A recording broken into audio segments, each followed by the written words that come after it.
Hello friends, कैसे हैं आप सब। इस वीडियो में मैं आपको ये बताऊंगी कि कैसे बाबर ने पानीपत का प्रथम युद्ध जीता और मुगल वंश की स्थापना की। आखिर वो भारत आया ही क्यों था, क्या संबंध था उसका तैमूर के साथ। इन सब बातों पर आज हम चर्चा करेंगे, लेकिन उससे पहले अगर आपने वीडियो को लाइक या सब्सक्राइब नहीं किया है तो कर लीजिए। पानीपत की पहली लड़ाई बहुत महत्वपूर्ण थी, क्योंकि कभी कभी कुछ घटनाएं ऐसी होती हैं जो आने वाले समय की दशा दिशा दोनों बदल देती हैं। ये लड़ाई हुई थी बाबर और इब्राहिम लोधी के बीच में 21 अप्रैल 1526 में। बाबर के जीतने के बाद लगभग उसकी 5 पीढ़ियों ने भारत पर राज किया। ऐसा नहीं था कि इससे पहले दिल्ली की सल्तनत को लेकर कभी कोई युद्ध नहीं हुए थे, लेकिन 1526 में हुए इस युद्ध से भारत देश काफ़ी समय तक मुगलों के अधीन हो गया। अब बात करते हैं कौन था इब्राहिम लोधी और कौन था बाबर, क्यों वो आया था दिल्ली पर राज करने। तो मैं आपको बता दूं, इब्राहिम लोधी तो उस समय दिल्ली के राज सिंहासन पर बैठा था। वो लोधी वंश का आखिरी वंशज था। पर बाबर, जिसका पूरा नाम ज़हीरुद्दीन बाबर था, वो एक मुगल था। उसका जन्म एशिया के वर्तमान उज़्बेकिस्तान में हुआ था। आखिर तो क्यों भारत वो आया, इसके लिए आपको थोड़ा सा पीछे जाना पड़ेगा। हम बात शुरू करते हैं 1192 से, जब मोहम्मद गौरी ने राजपूतों का नेतृत्व करने वाले पृथ्वीराज चौहान को तराइन की दूसरी लड़ाई में हराया। ये भी एक महत्वपूर्ण घटना मानी जा सकती है, क्योंकि इसे भी भारत में इस्लामिक विजय के तौर पर देखा जाता है। इसके बाद मोहम्मद गौरी ने दिल्ली की गद्दी संभाली। मोहम्मद गौरी की मृत्यु के बाद दिल्ली सल्तनत का भार संभाला मोहम्मद गौरी के एक वफादार गुलाम ने, जिसका नाम था कुतुबुद्दीन ऐबक।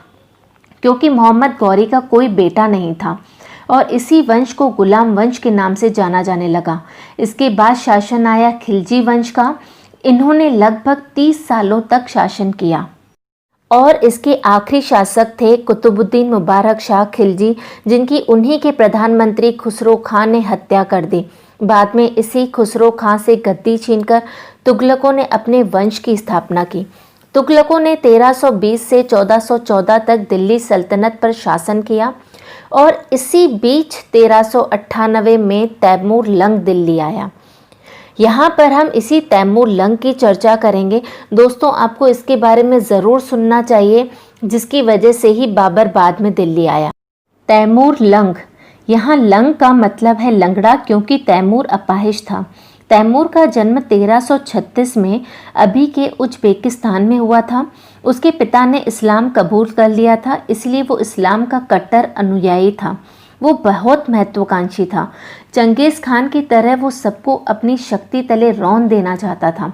सिकंदर की तरह वो विश्व विजेता बनना चाहता था। इतिहास के पन्नों में इसे दरिंदा कहकर नवाजा जाता है।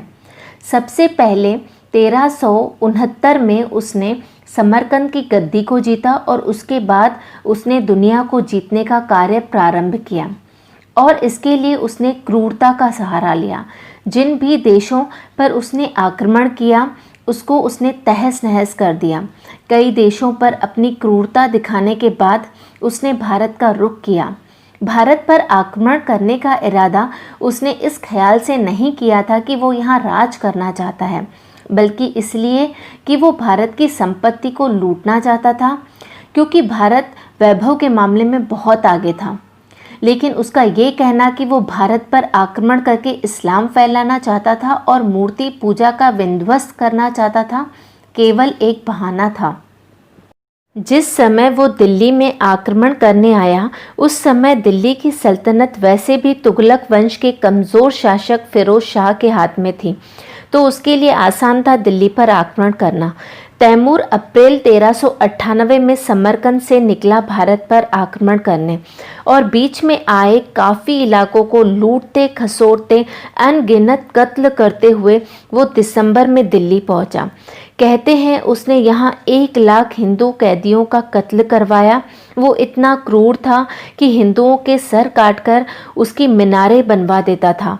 आदमियों के सर कटा दिए जाते और औरतों और बच्चों को अपने साथ ले जाया जाता। निर्बल तुगलक सुल्तान मोहम्मद का तैमूर और उनकी सेना के साथ मुकाबला हुआ और सुल्तान मोहम्मद बुरी तरीके से पराजित हुआ। लगभग 5 दिनों तक दिल्ली को लूटा गया। अनगिनत लाशें बिछा दी गई। औरतों और शिल्पियों को तैमूर अपने साथ समरकंद ले गया। दिल्ली उस समय बुरे दौर से गुजर रही थी। उसी का फ़ायदा सैयदों ने उठाया और दिल्ली की गद्दी अपने नाम कर दी। उसी के ही आखिरी शासक अलाउद्दीन शाह ने अपनी स्वेच्छा से दिल्ली की गद्दी बहलूल खान लोदी को दे दी और इसी लोदी वंश के आखिरी शासक इब्राहिम लोदी को बाबर ने 1526 के पानीपत के युद्ध में हराया। बाबर उसी तैमूर लंग का चौथा पोता था जिसके बारे में पहले मैं बात कर चुकी हूँ। उसका ये मानना था कि दिल्ली की गद्दी पर तैमूर वंशियों का ही शासन होना चाहिए। बाबर का जन्म आज के उज्बेकिस्तान में हुआ था। वो 1504 और 1507 में काबुल और कांधार को भी जीत चुका था। भारत पर पानीपत के पहले युद्ध से पहले भी वो 5 बार आक्रमण कर चुका था पर विफल रहा था। 21 अप्रैल 1526 में जब पानीपत, जो आज के वर्तमान हरियाणा में स्थित है, की लड़ाई हुई थी, उस वक्त बाबर की सेना इब्राहिम लोदी की सेना के मुकाबले बहुत कम थी। बाबर की सेना में 12,000 से 25,000 तक सैनिक थे और 20 मैदानी तोपें थीं। लोदी की सेना में 1 लाख से 1,10,000 के आसपास लड़ाकू सैनिक थे और 300 हाथी थे। यही वो पहला युद्ध था जिसमें पहली बार बारूदों, आग्नेयास्त्रों और मैदानी तोपों का इस्तेमाल किया गया था और शायद यही वजह थी कि लोदी की इतनी बड़ी सेना बाबर की छोटी सेना के आगे टिक नहीं पाई। उसका पहला कारण यह था कि बाबर की सेना के द्वारा जो तोपें चलाई गई उसकी आवाज़ इतनी तेज थी कि लोदी की सेना के हाथी डर गए और हाथियों ने अपनी ही सेना को रौंद डाला। और उसका दूसरा कारण था बाबर की व्यूह नीति। उसने अपनी सेना का जमाव तुलुगमा पद्धति के द्वारा किया था और बस इसी के साथ दिल्ली की सल्तनत में शुरू हुआ मुगलों का साम्राज्य। इसीलिए ये लड़ाई इतनी ऐतिहासिक मानी जाती है। तो दोस्तों, कैसा लगा आपको आज का ये वीडियो? कमेंट बॉक्स में ज़रूर बताएं। वीडियो अच्छा लगा हो तो सब्सक्राइब और शेयर ज़रूर कर